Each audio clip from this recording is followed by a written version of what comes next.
Are you or someone that you know feeling the strain of juggling the home front alone while your partner is deployed? Are you someone or someone that you know is still trying to recover from the effects of a deployment? If so, you're not alone. Military families face unique challenges from managing emotional cycles of deployments, field training exercises, and separations of the like to navigating the dual roles of parenting and career for non deployed spouses. In this discussion, we'll explore the profound impacts on children and teens and the vital support systems and resources available to help families thrive during this time. Join us as we dive deep into the understanding of these issues and discover effective strategies to support resilience and stability in military family life. So, I want to kind of start off because on this particular conversation, we got a panel full of veterans, nothing but old, crusty veteran, gray bearded dudes that got DD. Okay, my bad. DD 214s and all, except for that dude beside me. He's still working on his, but that's all right. We still love you, bro. I want to know if you guys would be so, if you would just humor me for a second. Like, what made you join the military? I'm just curious. What made you do it? Okay. For me, I was shoot. I was one of those kids that didn't have any. Uh, I was trying to stay out of trouble. I was in the streets, and I had two kids, and I got shot. Then I had a near-death experience, and I kept going, having to go back and forth to court, and the same people were seeing me, and I knew I wanted better. And when I looked at where my children were being raised and everything, I had to do something else because I said somebody got to raise these kids, and it sounds cliche, I think, because I said somebody got to raise these kids, and I don't want it to be somebody else because I was going to either end up dead or in jail. So I made a choice, and plus I knew I needed some type of discipline because growing up in a household without a father, it was a little, strain when it came to actual man learning manhood. I knew how to try to bully my way through or do things like that, but I knew I needed some type of structure. So I raised my hand. Man, I go next because my story is pretty corny, right? Once I don't remember what war movie we was watching. I was a little kid, and I just remember my father getting irritated. He's like, "This is not realistic," and I'm like, "How would you know? You raising me in the Bronx, you know?" And then I remember him saying, he when I was in Vietnam, this is what I was like, and that stuck in my head for the rest of my childhood. Even when my mom, my pops split and everything, blah blah blah.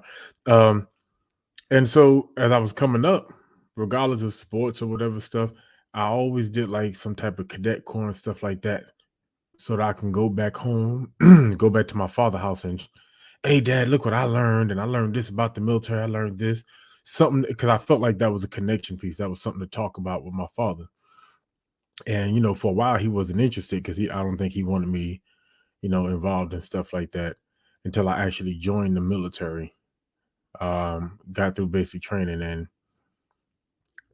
we had something to talk about every time I went home. So, it was that, especially when I deployed, he really wanted to talk to me and how are you doing, stuff like that. So, that's really what my drive was to one day be a soldier, right? As a kid, I want to be a fireman, police officer, one day be a soldier. But when it came time to put boots to feet, I had sold everybody this dream that I was gonna make it out the hood and join the military, and I I just I don't know. I was like, yeah, I can't go back to the hood now. They, so I had to do the do, and I do solemnly swear. 20 years later,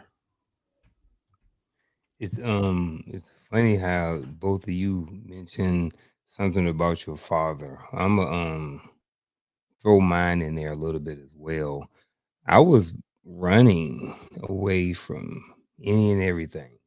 I didn't know what I wanted to do. Um so it was like seemed like everybody that I saw that was older than me, that had graduated and stuff, they were still around, not really doing anything. And I was like, man, I really don't want to be like them.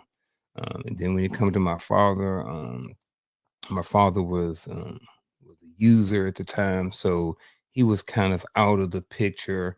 We kind of got split the home up a little bit when I was in ninth grade, so he wasn't around for those high school years. So it was kind of like, man, I went to college for a semester, I got kicked out of that. Then it was just like, man, it ain't nothing to do around here. So I was just like, I needed to get away from this situation and go do something. I didn't know what I wanted to do. So the military was the fastest and cheapest way to get out of my hometown and away from everything that was going on. So that's in a nutshell why I joined, with no GI Bill money or none of that stuff. But Again, the consistency of these stories, I think is rather interesting. Because I thought, my dad did 20, I don't know, 24, 25, whatever.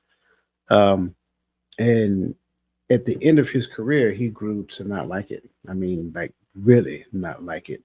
Um, and it got to the point to where I think it was almost to where I can go as far as saying he hated it. And I recall specifically, he's like, whatever you do, don't join the military. And y'all know me, man. I was a knucklehead back then, man. If a person tells me not to do something, I'm gonna do it. And I'm not saying that was the reason why I did it. I'm saying eventually that was the decision that I made because, like Godfrey, I decided to do the college thing at first. Yeah, me and college, we kind of had a bad relationship when I was like 18 years old. So yeah, it just didn't work out well for me. Not because I got kicked out, I just didn't want to do it anymore. It was like, so I was like, okay, I need to make a decision about where I'm going with my life because I had no structure, I had no person, I had nobody that was giving me any type of guidance. And so what was the get out of jail free card? Military. And so that's what I ended up doing. And yeah, I would tell you that even with my first 3 years, I was just like going through the motions. And so I had a break in service. I had a year break. And during that time, I lived in Charlotte, North Carolina, worked retail management at Foot Action. And then during that time, I realized that I worked more as a civilian than I did when I was a soldier. I may have worked harder as a soldier when we did work, but when I say I worked more, I really worked more. And that was the thing that got me back in the Army back in 1999. That was the second stint. And that's when I decided at that point, this time was going to be for good. This time I was going to make it a career. And so the reason why I wanted to start off with that question, because like I said, everybody has their own reason for joining the military. Everybody had their own purpose. And in most cases, I don't know, like I stated the first time I was in, I had no reason. I had no direction. I didn't even think about retiring at that point. In fact, I had a NCO. He was like, yo, man, he said, you're really good at this, blah, blah, blah, blah, blah. You should do this. I was like, man, I don't even want to be here. Like I was that dude. And it's funny how at the young age of 50, how you can see that same mentality, that same behavior, so forth and so on in the younger generation. And so I think it's okay that we be transparent, especially our generation, to let people know, especially the younger generation know, like we're not too far removed, them and us. Like some of the same behaviors that they display were some of the same behaviors that we displayed as well. And we need to stop telling the stories though when we came out the womb, we had it all figured out. No, you didn't. People still try to figure it out at least well into our 30s and 40s. So that's one of the reasons why I wanted to jump start this conversation there. Again, to you guys on the panel and everybody who's in the chats, those who are listening, regardless of whatever platform you're on, thank you for your service. If you served, thank you for your service. If you served with someone who served, because that's a tall task as well. Like if you are a military spouse, that is a lot. And I don't think we collectively give military spouses enough credit. So I want to make sure before we get started that I give credit where credit is due. Also, last but not least, wherever you are, again, hit the like button. We like likes. Hit the like button right now. Just go ahead and do it before we get this party rolling. So, gentlemen, again, before we get started, I want everybody to understand that on this platform, we believe that everybody is entitled to their own perspective. Everybody is a subject matter expert of their own perspective. So that being said, on the Empowering Perspective YouTube channel, we welcome everybody's thoughts. So whatever your thoughts are, put them in the channel. We just ask that we be respectful of everybody's opinion. Okay. So the first category that we're going to dive into is called the challenge of oh, you know what? I'm sorry. Let me change my screen over here. Yes, you were right. So describe a military lifestyle. Thank you. I'm not going to tell y'all where I was. I was still on next past Saturday. Describe a military lifestyle. So the first question I want to ask you guys is, from your experience, can you describe what it's like to be in the military, just from your perspective? And as they're starting to put this together, they're speaking from their own personal experiences, not just something they made up. For me, I went straight from basic training in AIT. I went overseas. I went to Germany, and going from pretty much to Detroit to Germany as an 18-year-old, it kind of threw me off because all I knew was Detroit. Now I'm free in Germany because you could drink, you could smoke, you could do everything legally. And it's like, whoa. And there wasn't too much guidance because I'm over there by myself. You got your leaders and everything, but they don't necessarily, spend time after work. It's just all you. So I found myself doing the things I knew how to do in Detroit. They sold everything, the same things, traps that you find in the city were over there waiting on me. And it was kind of crazy for me because I knew I wanted to get away from that culture, but that culture was what I knew. So I could find myself in familiar situations doing the same thing. And plus I had, like I told you, I had 2 kids. So I'm sending that whole check home. And then I had to have extra money. So I'm over there hustling and doing all these things because I'm looking at like, okay, I got away and I'm still not learning. I still don't see anything different. That was me as an 18-year-old.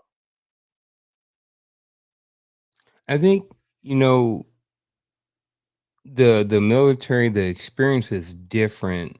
I mean, I think in general, it's some basics. All right, you get up in the morning, you do. Everybody go to basic training, then you go to AIT, then you go.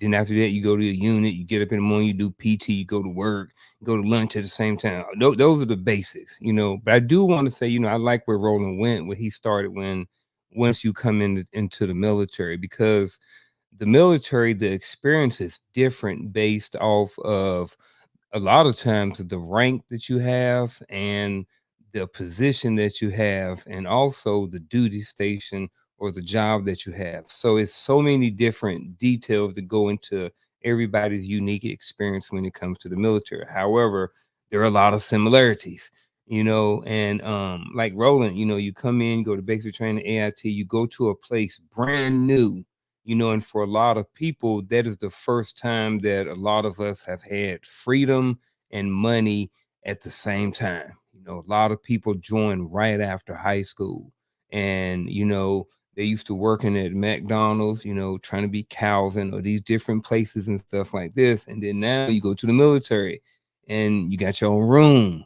You know what I mean? You got your own money. You know, you're around girls and you're around homies and different things like that. And then you start getting promoted. And then as you get promoted to E5, it's a little bit different because now you become in a leadership position. So now you're in charge of people a little bit and you're starting to learn about your leadership style. And then you also are trying to teach, you know, some of the younger people in you too.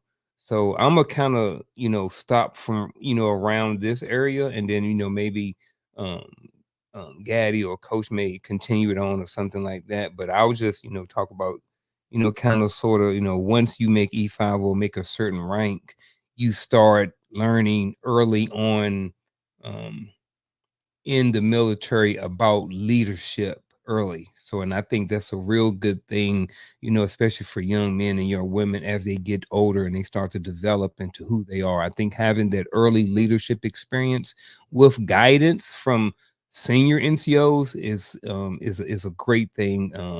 Like I said, I'll stop right there. The experience part. Oh man. Just the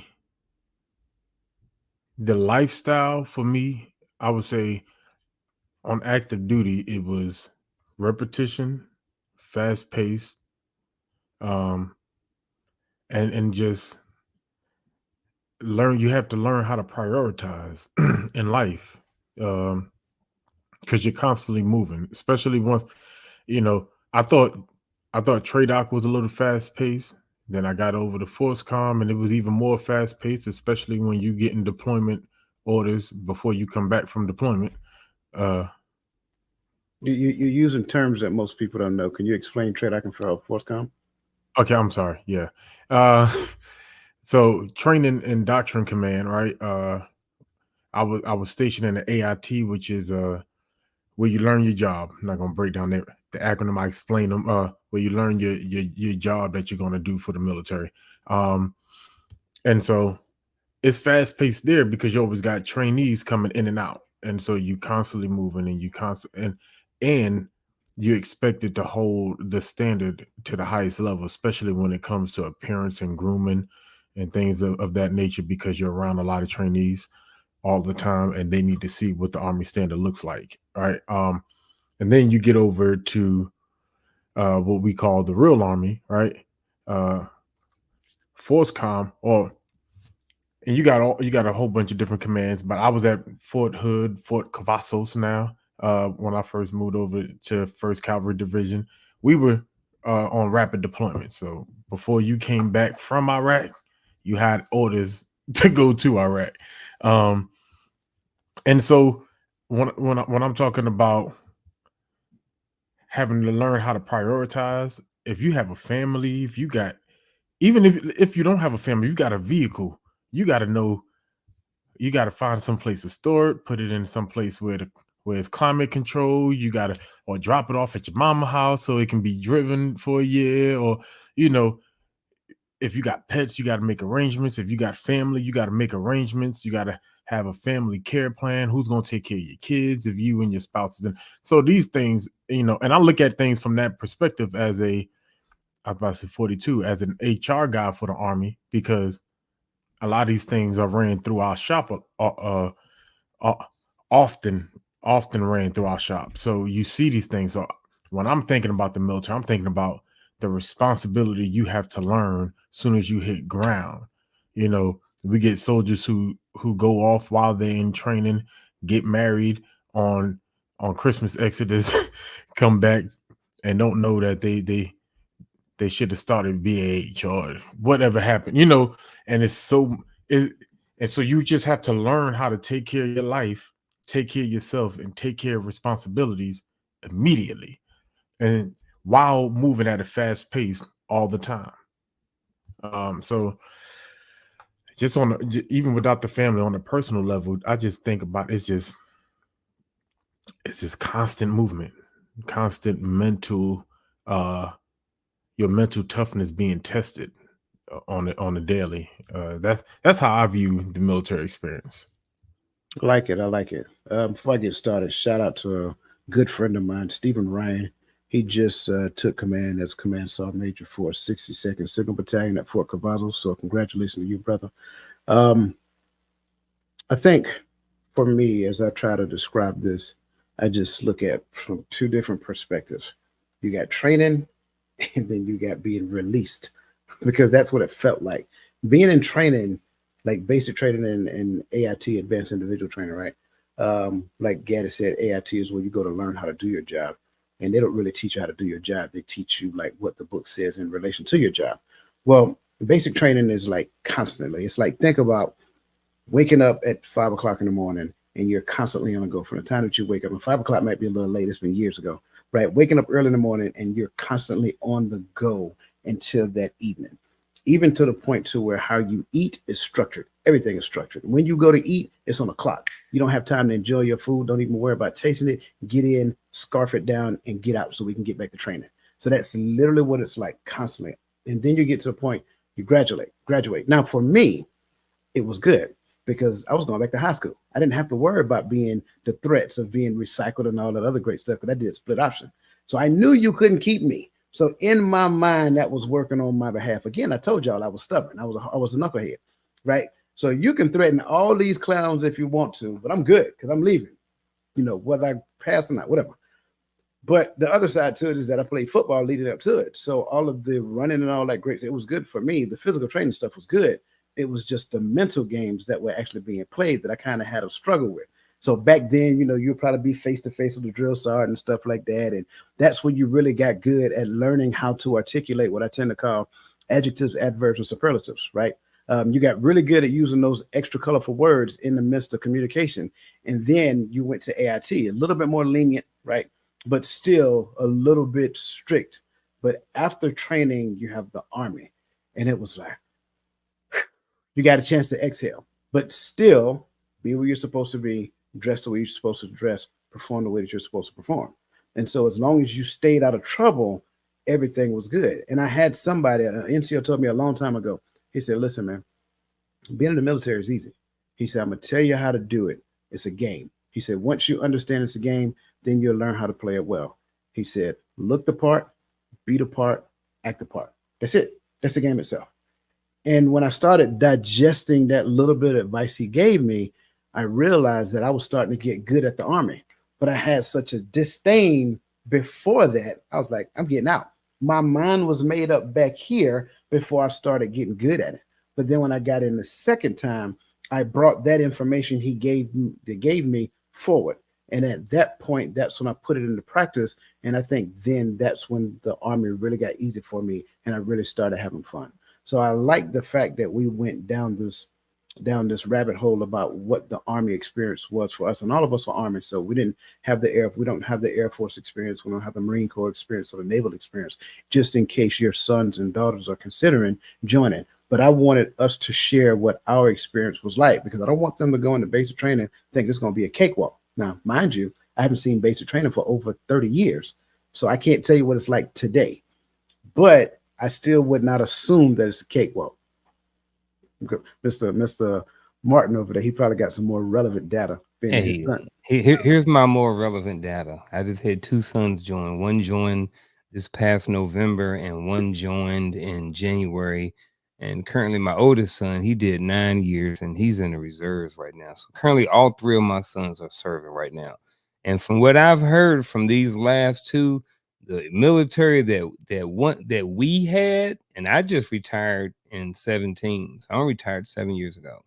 And I was talking to one of the NCOs there. He said, yeah, the military that you guys had is no longer there. Like one of my sons had their phone like twice a week. They got to talk on the phone. Like I got a son right now, and AIT has his phone every day. They don't turn it back in. So, of course, when we went in and we didn't have cell phones.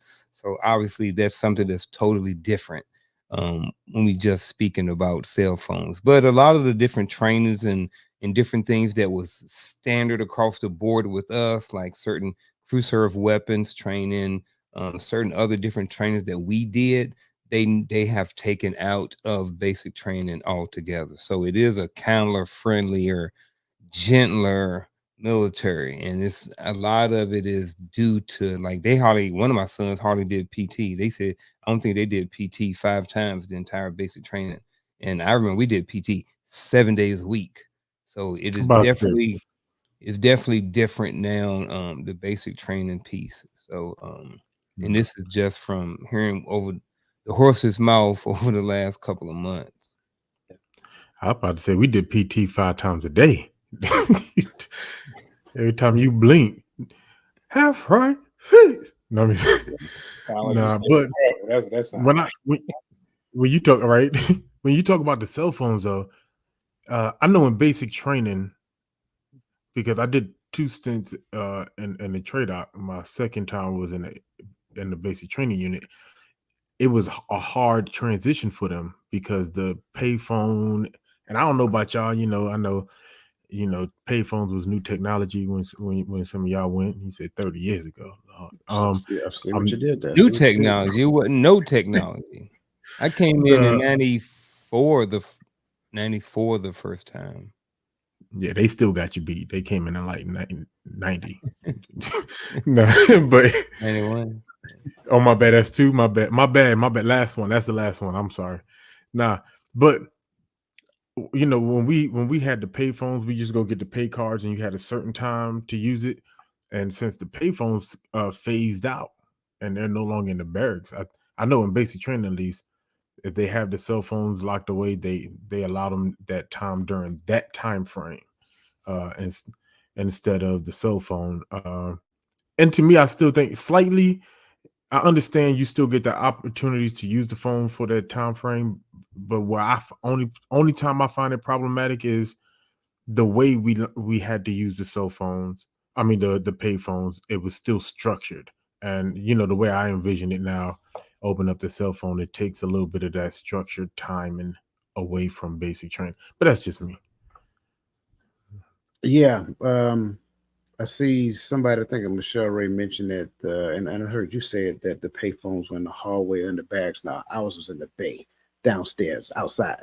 So that's what you had to use the phone at. And you had 2 minutes from the time Yep. to pick up. So that was it. Yeah, and then you calling somebody, don't answer the phone. You like, man, now you done. Somebody had a Jody experience. Get the AT&T card. You you make your call and get off. That's a whole nother conversation there because them numbers got confiscated. Okay, moving on to the next question here, because I think it's important to understand how you go from, being a soldier, being responsible for yourself, to getting to the point to where you finally attain a family. So you obtain a spouse, and then y'all decide to have children, whatever that looks like. So what were some of the key challenges that you guys faced by, being a military family, if you don't mind sharing? I think financial management. Growing up, I wasn't taught financial management, how to balance a checkbook, how to structure and pay bills and everything like that. So when my family finally did catch up to me, the military, they're going to give you, it's just like when you go to college, they're going to send you credit cards and stuff. Military had their own. Back then it was DPP. They gave me a deferred payment plan. I think it was $2,000, where you can take your card and you can go buy what you want to buy from the PX. And then it was for clothing and sales, where you buy the uniforms and everything. They gave $2,500. So, some of us, I like the way I, look in the uniform. Some people want to be bums. That wasn't me. So I had the newest everything because I thought, if I pay for it, I'm good. But then when that bill comes, on the bottom of it says minimum due. You don't realize when you're paying that minimum due, you're going backwards when it comes to this debt that you owe. And now that's putting a strain on your family. That's bringing arguments to the household, because when you're young and they make things shiny and they put lights on it, you buying it. You're trying to buy the new rims. You're trying to buy the new stereo equipment. Every new CD comes out, you're buying it. And if you have a family, now you have to talk that over with somebody. You got to make sure that both of you guys are on the same plane when it comes to finance, because you still got to eat. And if you live off post, which most of us did, you have to have a vehicle. You have to have insurance. I was one of them. I looked at insurance and say, hey, when they catch me, I pay, because I wasn't getting it. Because insurance back then was almost as much as the car to me. And until I got a ticket and they came on post to get me, I was like, nah, I ain't getting insurance, because I didn't want to pay it. So having the mindset to sit people down and teach them financial management and how to govern their finances was one of those challenges for me. Can y'all address something? Y'all had to pay for your uniforms in basic? No, you got those first, for free. But back then with us, remember when me and Dwayne came in, they still had the butterfly collars and stuff. So they had those old thick winter joints. Nobody want to wear them in Texas. Because y'all had the all green, right? No, we did not have the old green. No, we had the I was camouflage. just checking. My bad. Yeah, so but then you want to buy, your boots after you've been through basic and AIT, everything gets worn down, and I never want to look worn down, so I would make sure my uniforms looked right. Yeah, I like it. I think that is one. I was stuck on two different ones, but I'm gonna go with separation. in the military, there can be a lot of separation from going to the field or going out and train for a week to going to being deployed for 18 months.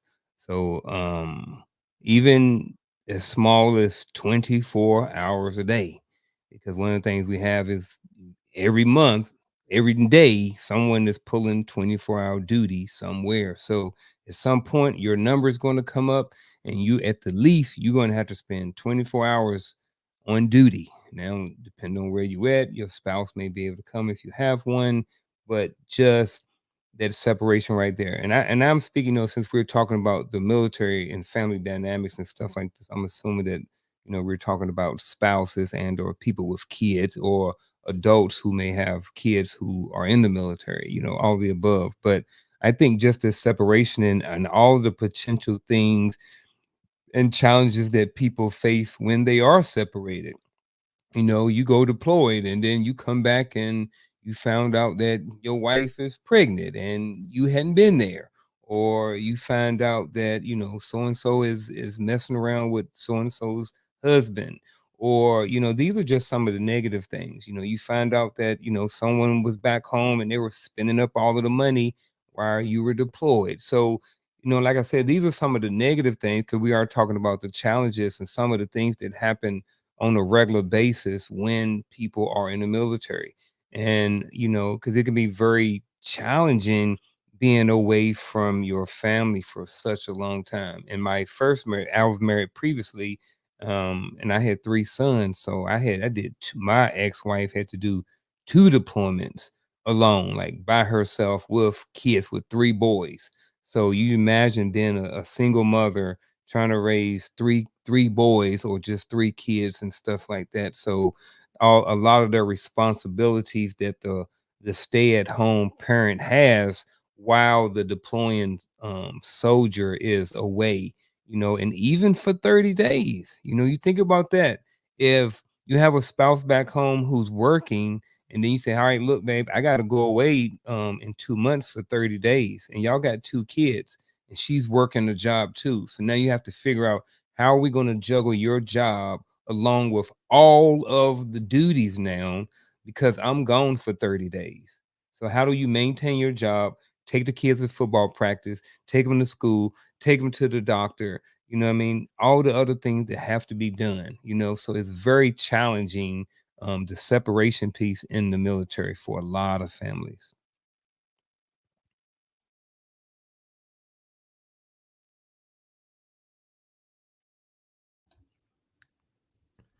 I was waiting for you. Who? Man, Ro, Roland went before me. did he? Yeah. Oh yeah, he did. He been throwing those shots so much. Yeah. My bad. Look. I've been waiting for him to throw backs. I've been over here. No, I'm gonna tell you what it is. So Major Fuentes in there talking about the Knicks, so that's why he all glassy eyed right now. Listen, I know a great non-commissioned officer, senior non-commissioned officer, when I see one. I never met him in person, but I know he got to be the best sergeant major these United States Army ever had to offer. Go Knicks. But anyway, man, this is one of those. This one and the last one is just one of those stories or one of those sections we could stay at forever, because it's like, where do I start when you talk about key challenges? But just to kind of carry over where Unc left off, is like, I think the families are underappreciated with what they have to go through, especially from us when we're still active and still in, because for you're looking for the support from the family so you can continue to do good military service. But I from their behalf, it's like, where do I get the support? And anybody who knows better know FRG ain't always what it is, unless your spouse is in that in crowd. But I'll leave that alone. I'm sorry, Acronym, sir. My bad. My habit, I still use them. My apologies. What is it? Family readiness. Readiness. It's actually SFRG now, but that's fine. Right. That's yeah. Yeah. Yeah. But yeah, like family readiness group or something like that.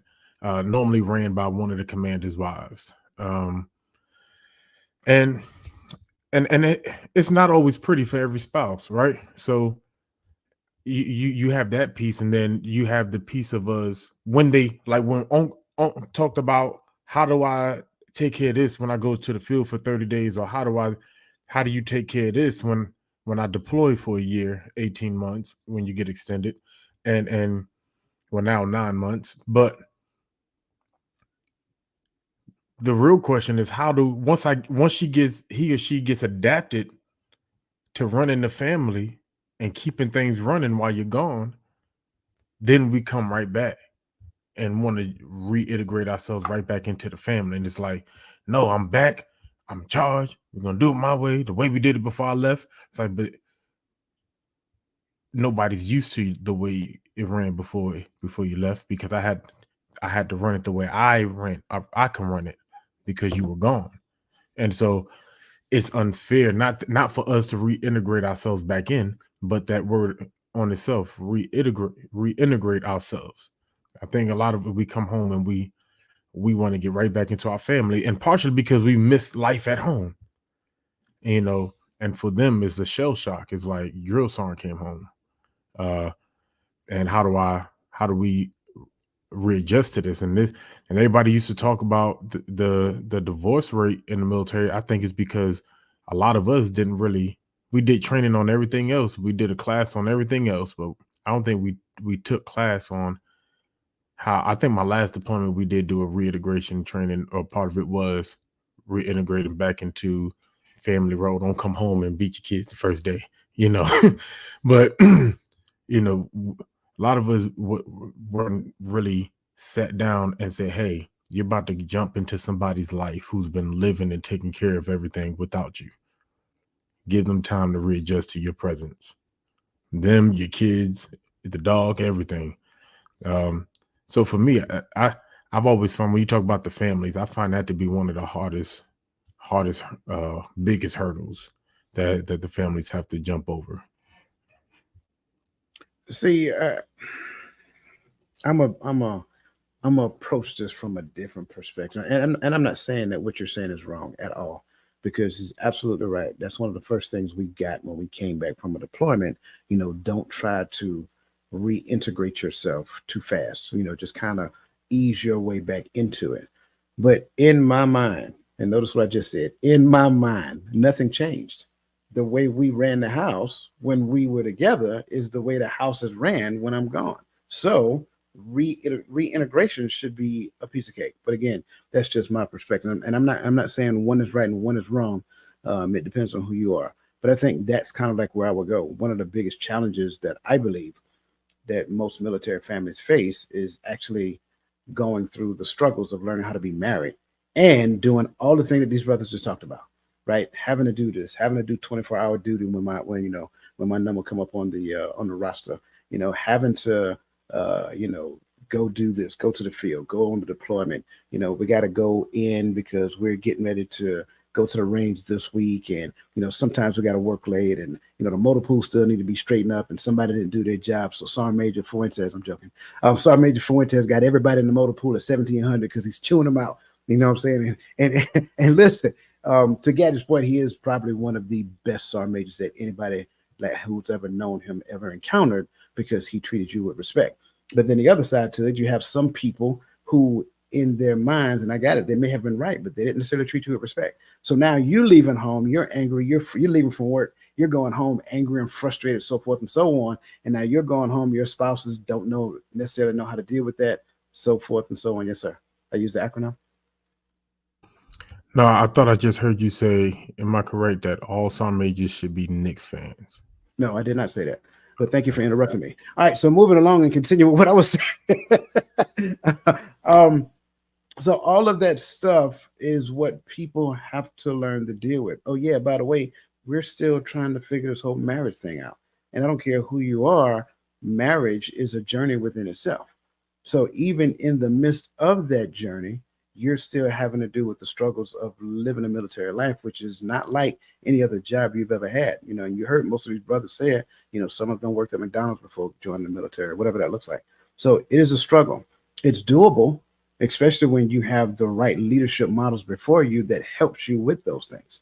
And so in most cases, and I can't speak for these brothers, I think as I matured in my military career, I became a better, and just being honest, I became a better leader to my soldiers than I actually was a better husband at that particular point in time because they needed me.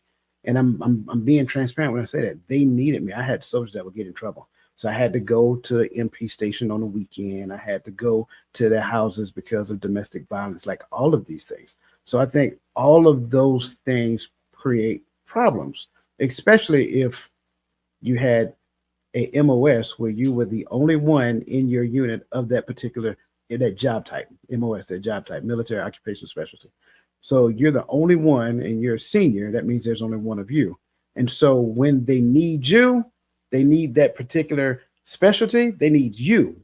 Your name just didn't show up, but you automatically know that's your name. So that means now you got to go. And oh yeah, by the way, you know, little Johnny over here, his dad come and eat lunch with him every week. I'm not little Johnny's dad. And at the end of the day, I'm not trying to be funny. Little Johnny's dad might be a cook. No shout out, no disrespect to cooks. But I'm just saying they got a particular schedule. They know when they come to work. They know when they get off. You see what I'm saying? I didn't. When I went in, it was back before the sun came up. When I got home, it was when the sun was down. And don't get me wrong. There are some days, right?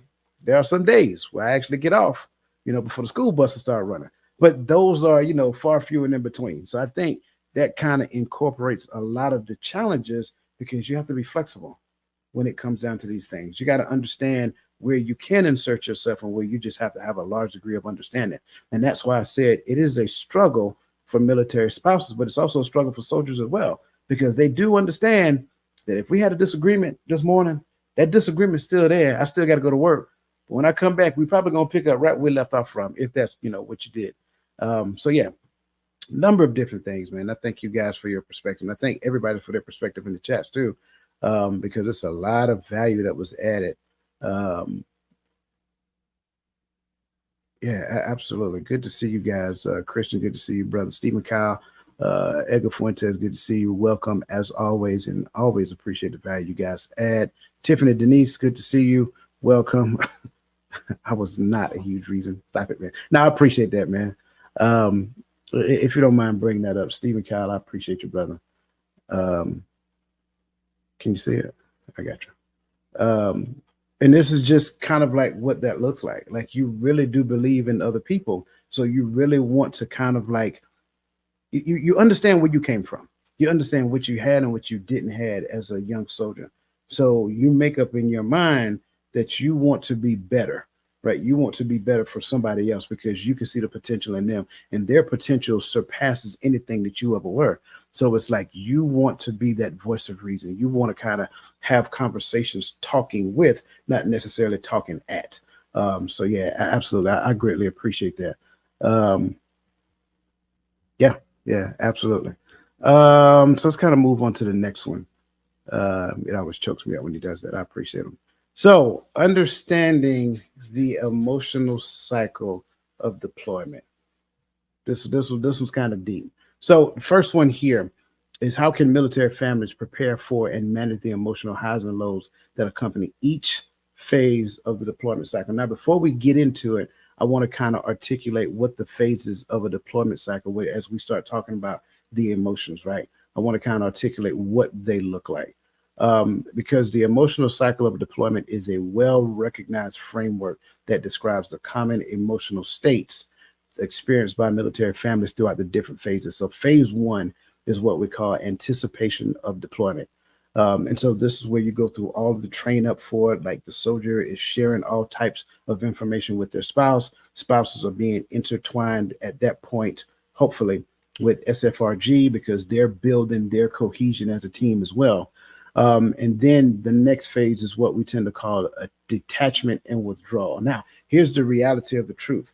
The detachment is necessary, right? Because you can't, it is very difficult to try to maintain an attachment all the way out the door. You got to kind of like set the conditions for your thoughts. So there is a detachment that takes place, which generally happens right before the deployment itself. And then next you have the deployment that takes place. And then after the deployment, there is an emotional disorganization, which is probably one of the most confusing ones, because this stage sees the family grappling with their new reality, right? So now dad is not home, mama's not home. We got to kind of move around as though, I mean, we're not trying to erase them, but it's like the things they used to do, they're not able to do it now. So the kids got to have understanding. Mama or daddy, who's ever the spouse, they have to have understanding, and then so forth and so on. And then there's the next phase, which is recovery and stabilization. And so what does that really mean? That means that at this phase, the family gradually finds like what we call a new routine, the new norm. But the issue here is that this new norm can't be solid. And so it takes a spouse that understands that continues to talk about that with the kids, and the constant communication has to happen, because if not, the new norm becomes a norm itself. And then coming closer to the end of the deployment, you have what is called the anticipation to return. So when they're looking forward to the soldier coming home, they're excited, they're preparing like what reception and integration is going to look like. You know, what are we going to have a party? Are we going to have a celebration? If we're going to invite friends over, what does that look like? Do we want to do any of that, or do we just want to enjoy time with, you know, the soldier, our husband, our spouse per se? Do we just want to enjoy time with them by ourselves for a while first? So all of that stuff happens. And then last is the final stage, which is return and reintegration. Now, I said a lot, gentlemen. So if you don't mind now looking at this question, if you don't mind tackling this, how can military families prepare for and manage the emotional highs and lows that accompany each phase of the deployment cycle? I think, as I was listening, I was thinking about all the different types of families. And on one hand, you have the husband and the wife with the kids family. On the other hand, you have single soldier Joe, right, who may have a girlfriend back home. You also may have single soldier Joe, and he may be really young, but his parents may be very involved in his life. So his extended family is more so his parents. He's 18, he's 19 years old, he's still pretty young. First time leaving the house. So I'll say that, again, families look totally different, and there are a bunch of different types of families in the home. But I would say, even with all of these families, you got to have some of these hard conversations. Whether you want well, you don't have to. And depending on the family, you may or may not have the conversation. But the reality of it is that once soldier gets on the plane, there is no guarantee that soldier's coming back. So are we going to, have some of those have some of those have some of those hard conversations? But depending on the family, you're going to determine which conversations we're actually going to have. Some families may not want to have the no return conversation. You have to talk about control. You have to talk about, hey, there will be certain times I may not be able to call, or certain times I may not be able to have conversation with you. What about depend on where you go, the difference in the time zones, you know what I mean? So just having a bunch of different conversations about how things are going to be different once the family member, or once the soldier deploys, and is actually gone. How are we going to manage the bills from right here? Are you going to pick them up back home, or am I going to keep doing them? What things are we going to cut off? I mean, just having a whole bunch of different conversations about all of the different things that can possibly be expected from the deployment. Now, this is not going to ensure that nothing happens, and that it's not going to ensure that things are not going to go wrong. However, at least you're starting with the conversation, and that's, I think, is the baseline for how families can prepare for managing emotional highs and lows that accompany each phase of the deployment cycle. I think communication is key on all levels, because as a leader, I find myself to be a parent at home, but also I'm a parent at work, because I have NCOs, non-commissioned. I have soldiers under me who I have to manage their time. So managing their time means that I need them to communicate to their families what's going on. And anybody that say, well, we just did this, nothing just happens in the military, especially like training. Everything is training and everything is planned out over time. So if you communicate that to your soldiers and they communicate it to, you got to ensure they communicate it to their families, because if not, you're going to have a mad wife, mad spouse coming up to you saying, well, he didn't tell me this, that, and the other. And then you got to deal with that when you could have dealt with it on the front end. And when you find yourself in that parent mode, that communication goes a long way, because now planning can be established, because now we got to plan for who's going to get the kids to daycare, who's going to pick them up from school. Do we need you to have, like, I had soldiers where the soldier took the ATM card to the field with them. So now you may be in White Sands, New Mexico, and they're in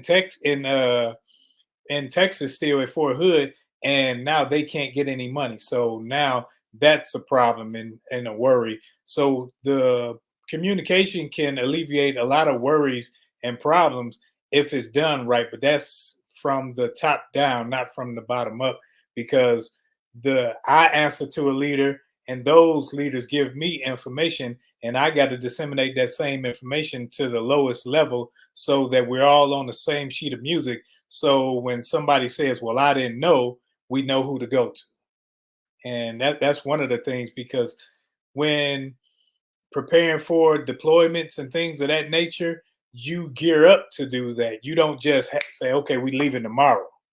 So knowing what's going on, having a calendar, having soldiers' name in your books. Like we were, like, in 220, we had to have soldiers' family members' birthdays and birthdays, anniversaries, and everything. So we know that, hey, Johnny trying to take off some time today because he has to go get something for his spouse.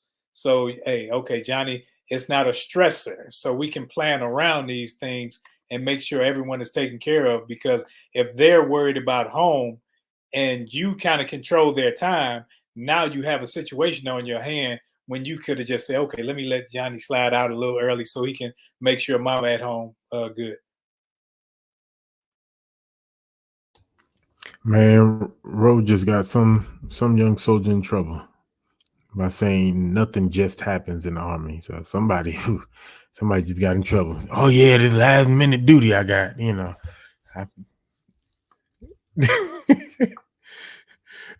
my bad. Nah. For me, it's not. It's hard but not complicated, right? And Roland kind of touched on it, and for me, it's communication, right? At all phases. I think as soon as we find out information that that's shareable, we share it with our spouses, right? Just as far as, hey, we got to get ready and make a plan for what we're going to do in the next 5 months, 6 months. We're about to go to the field. I've been artillery units for a while, so it's like, we're about to do our tables, about to do certifications, right? Then we're gonna be going to NTC, and this is what the timeline looks like, Then we're gonna we got to do railhead and some late nights once you start packing up connexes and loading up the railheads, and then this is what it looks like to push out, and it's not easy, right? But I think sometimes on what we can do for the family sometimes is just having these conversations, often sometimes will ease some of the stress. Not all of it is going to ease some of the stress, and some of it is going to come because of the emotional up and downs of getting prepared for you to deploy or to go or do whatever you're gonna do. But we got to have these conversations often. And then when we deploy, and I think it's easy on both sides. Like around 2006, when we started getting USOs, they started getting USOs down there. Now you can, go down there and make, I don't know what that one is, but I forgot. That's kind of where we go to, where they get us all our recreation and stuff. You go to the USO, they have downrange. They, in Kuwait, they have movie. They got like one of them have a theater in there, a computer lab where you can get on social media to talk to family, games, and all kind of stuff in the USO, and MWR. So these things are available to soldiers now going down range. Obviously, when you first get to a new country and you establishing your presence, you don't have all of that. But it came not too long after in Iraq, Afghanistan. So I think using those opportunities to talk to your family, it helps ease some of that stress.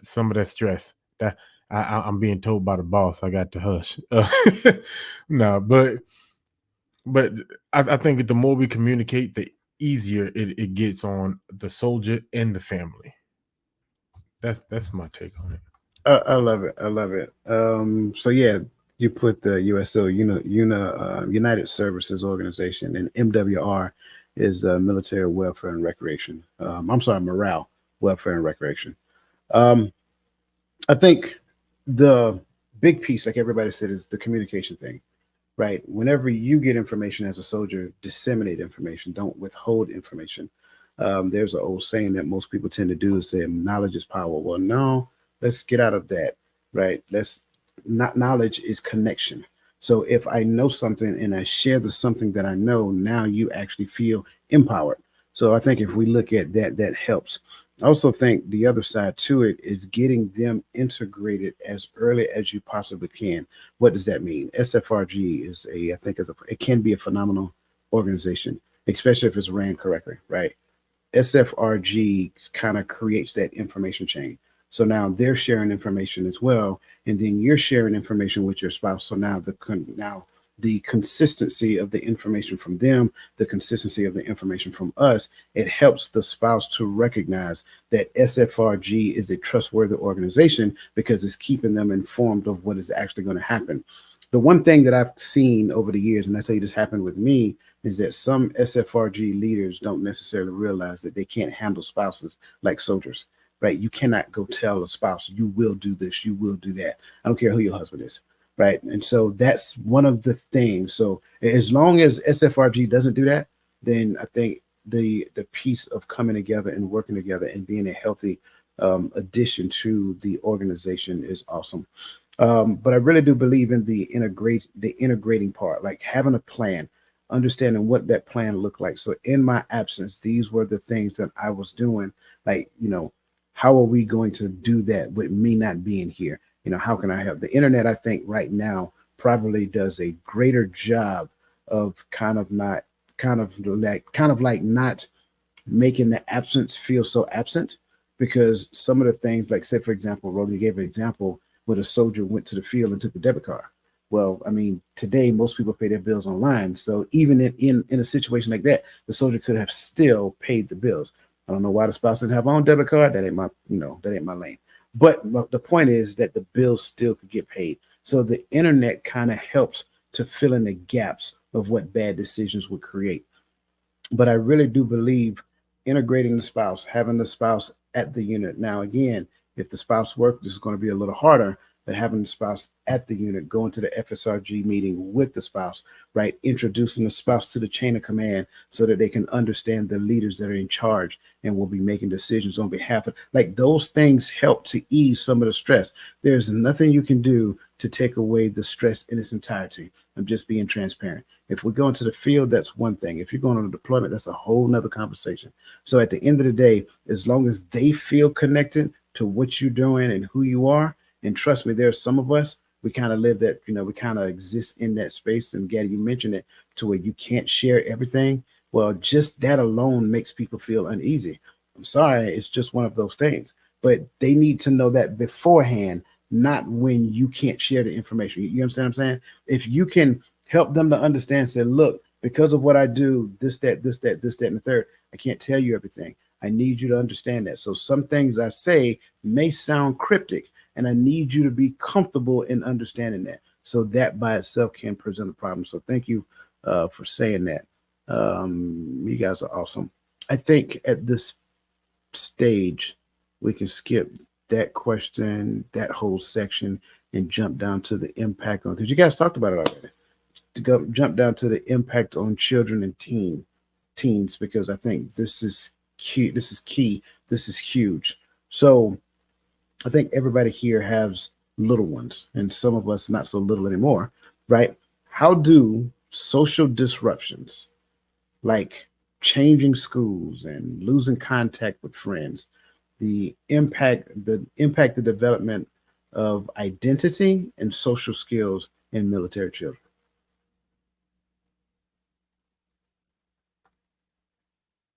I'll start. And I'm speaking from my oldest son. My oldest son's 28 now. Actually, he'll be 29 this month.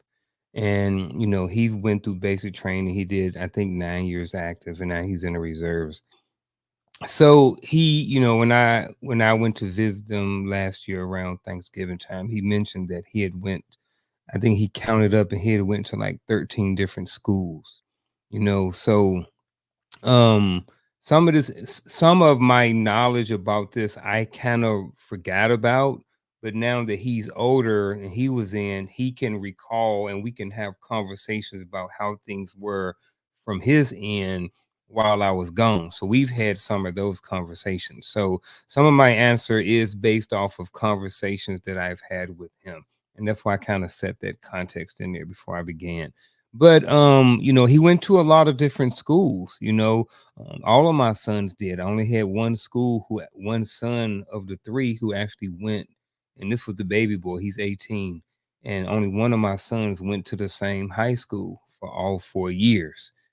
So when you're young and you're trying to make friends and you're still learning how to navigate going to school and home life and stuff like that, I think that one of the good things is about the military is that they're around other military kids who are experiencing the same things. You know what I mean? So they're all figuring out these disruptions while they're in school, and losing contact with friends is normal. So in a sense, I think it kind of makes them a little bit more resilient to life in general, because unlike a student who spends their entire life in one school, they only see what goes on in that city. If you're in whatever city, USA, and you're in that same city from kindergarten through 12th grade, you're only going to have, a certain amount of knowledge and information and experience. But when you've been to 13 different, it increases that. But you also, like I said, it makes you a lot more resilient because you go through a lot of things that other kids don't go through, like constant moving around, not just from city to city, state to state, country to city to state to country, back to state again.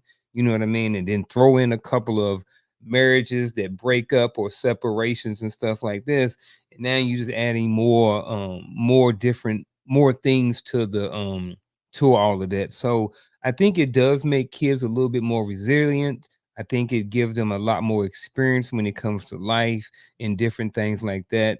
But I also think that there are a lot of negative things that can happen with that too. But I just kind of want to just touch on some of those things, and make sure I leave enough meat on the bone for everybody else.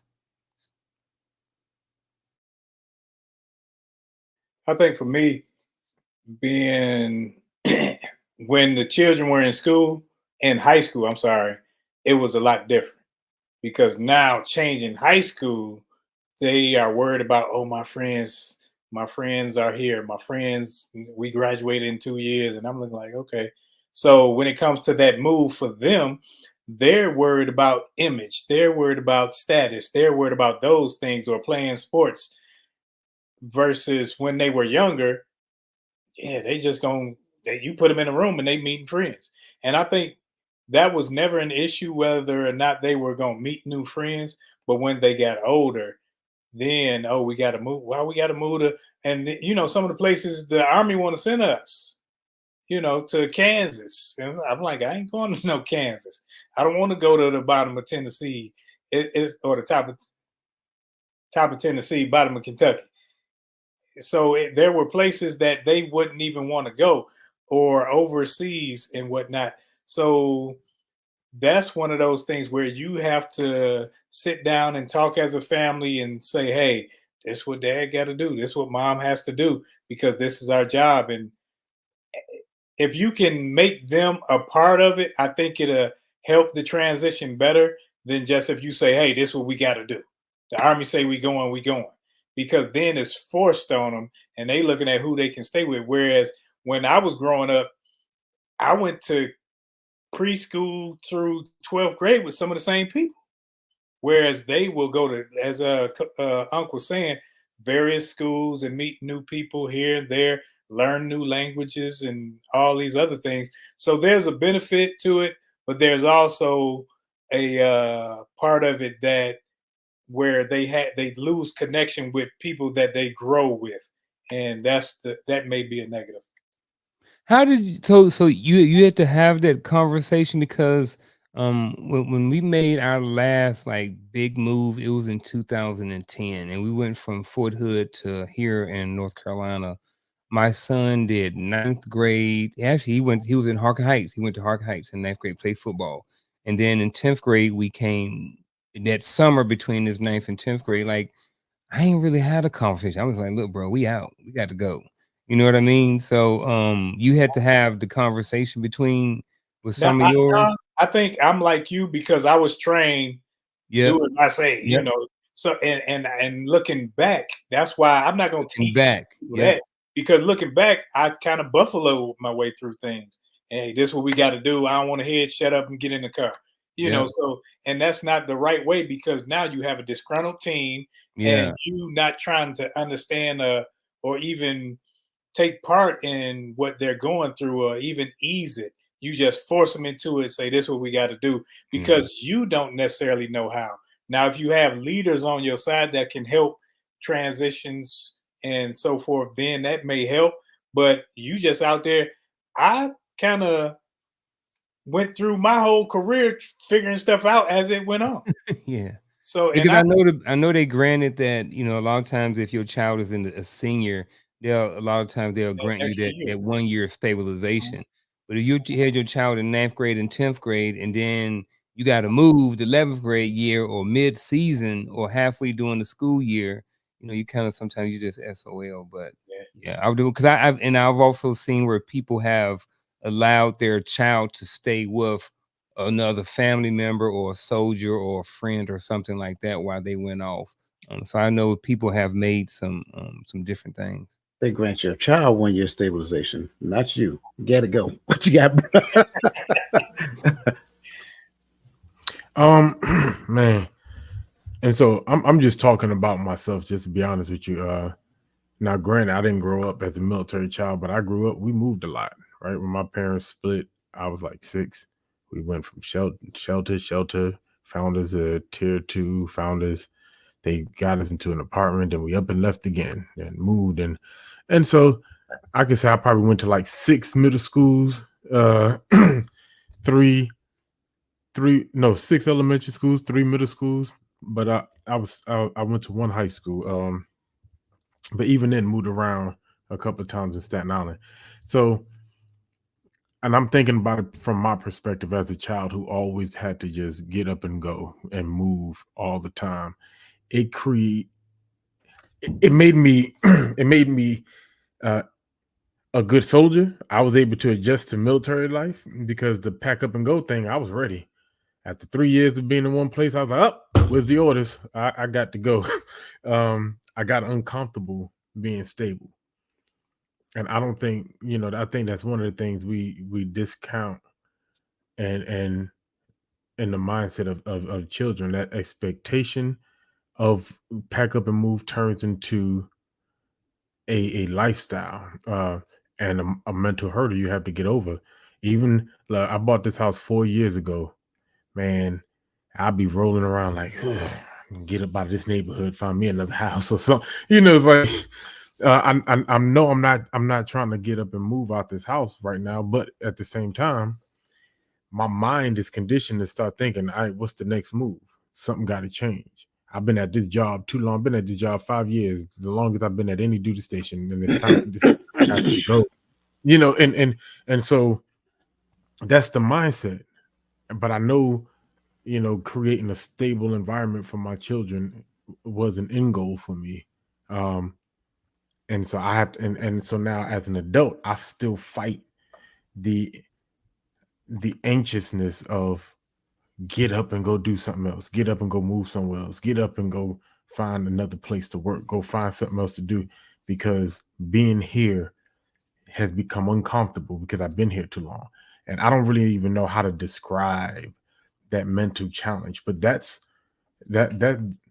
something that children and teenagers have to adapt to, and they walk and they carry that mindset for the rest of their lives. And I know, we ain't do nothing to try to hurt them. You're trying to provide, you're trying to secure, your retirement so you can take care of them eventually, maybe pass them down your GI Bill. But I think that's why a lot of military children become good soldiers, because they're already used to the pack up and go. But what about the ones that don't go?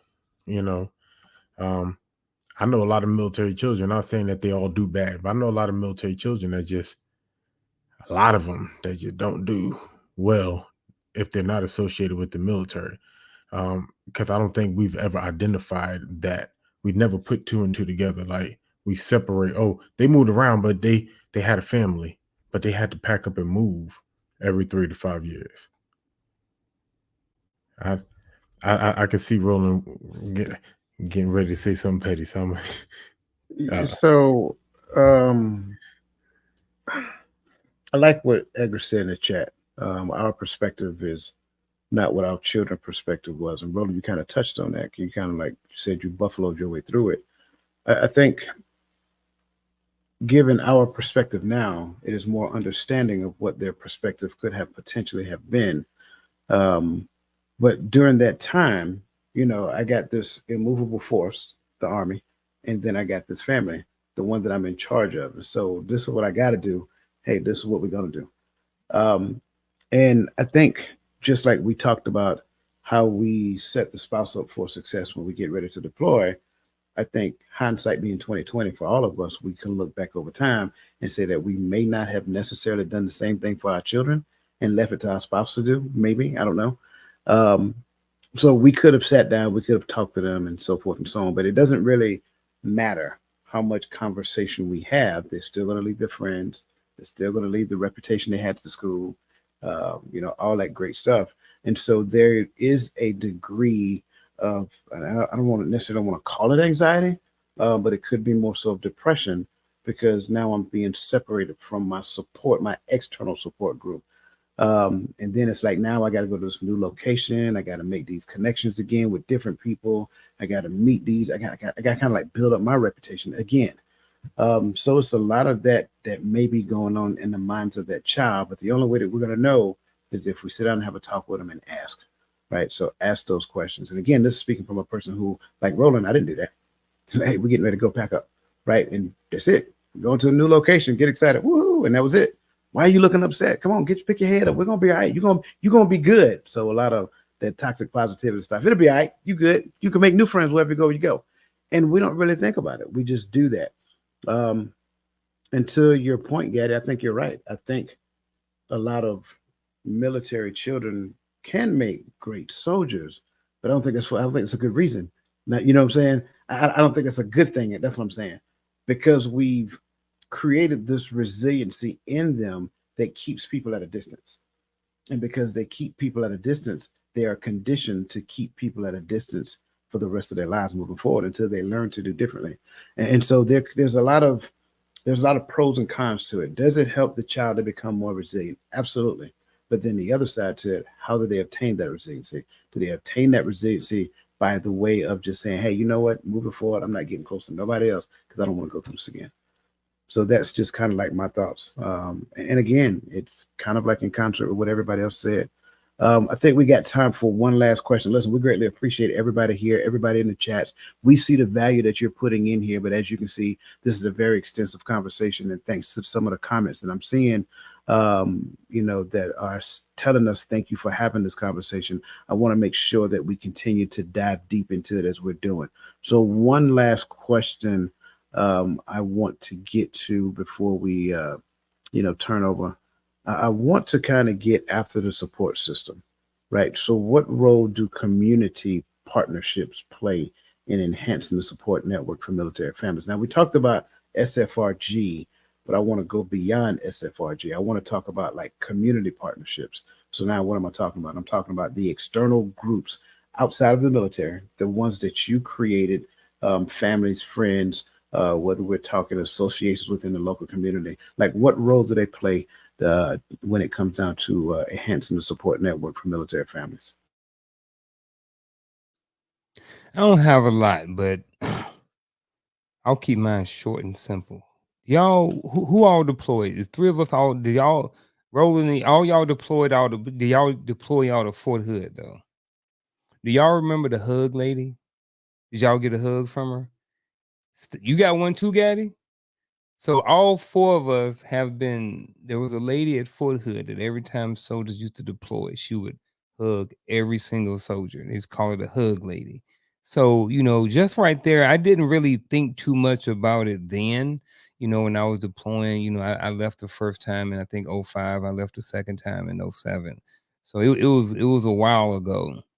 However, as I got older and I looked back on my career, I thought about how important that was, or just how important that was. Something very small like that, just something as simple as a hug, but it's something that all four of us have right here, as a memory that we all can connect right there. So sometimes what community partnerships can do is they can create lasting impressions and memories, and even connection pieces for people who are in the military. That's my 2 cents.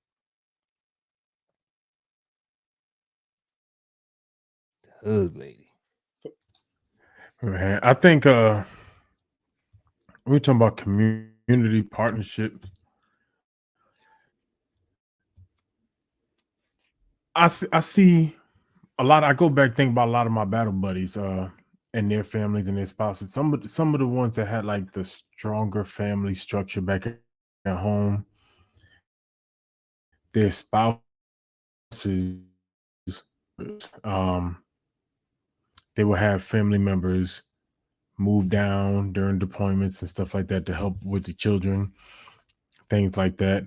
Because we talk about the local stuff, but for most of us, unless you marry somebody local, for most of us, that that true community that we came up with is in another state or another city.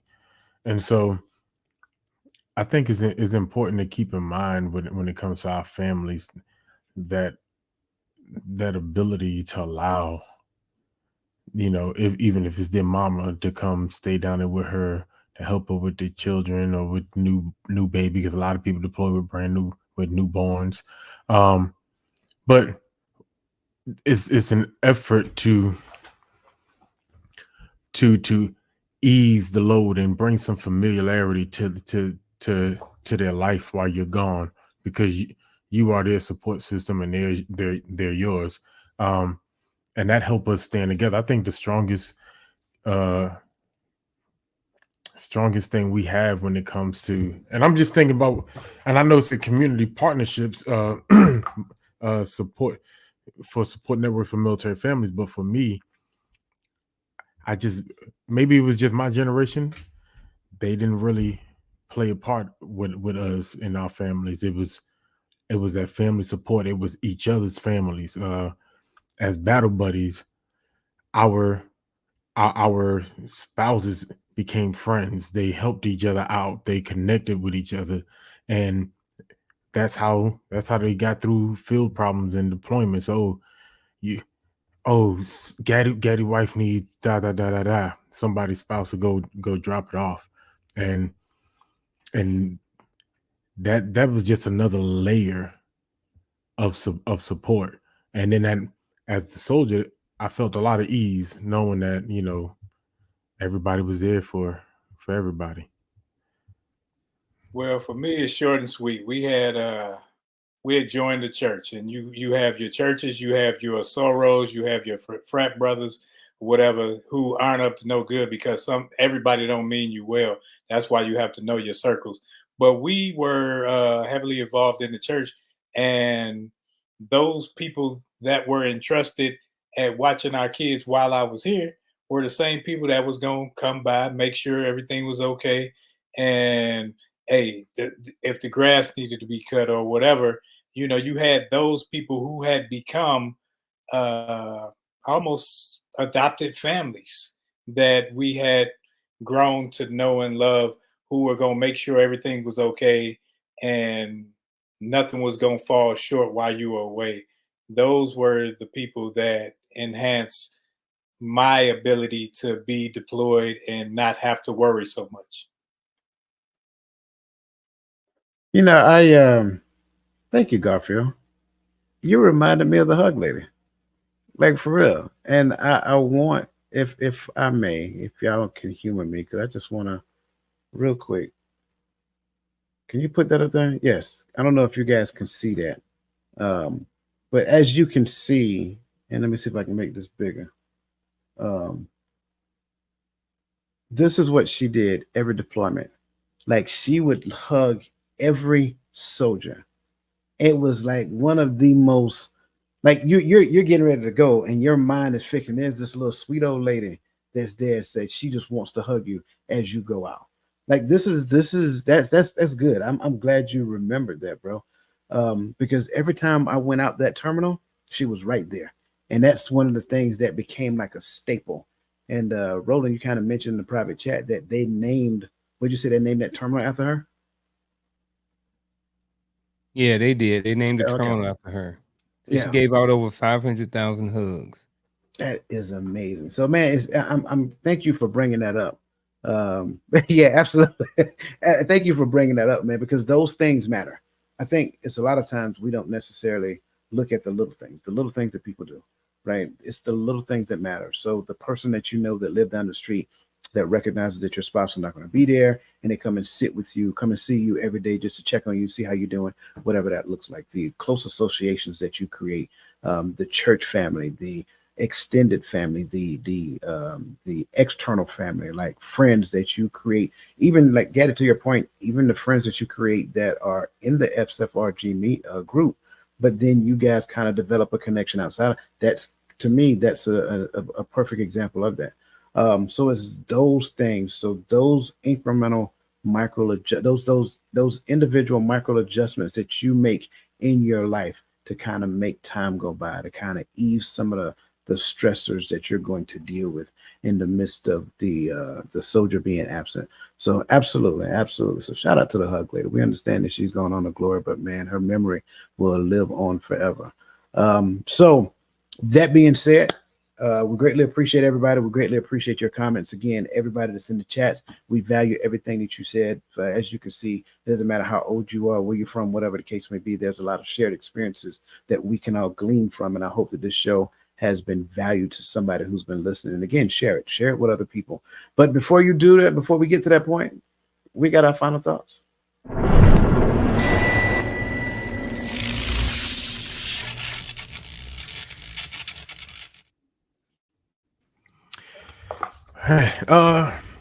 This conversation to me was fun, but in a nutshell, it's about family, community, support, and understanding, right? Because everything that we're going through, I believe we go through it, whether it's from the military perspective, regular life, whatever you do, we go through it through multiple perspectives. Your perspective, the perspective of your support team, your staff, if you have any, and your children, And it's important that we understand how our decisions and how we move affect everyone that is a part of the journey with us.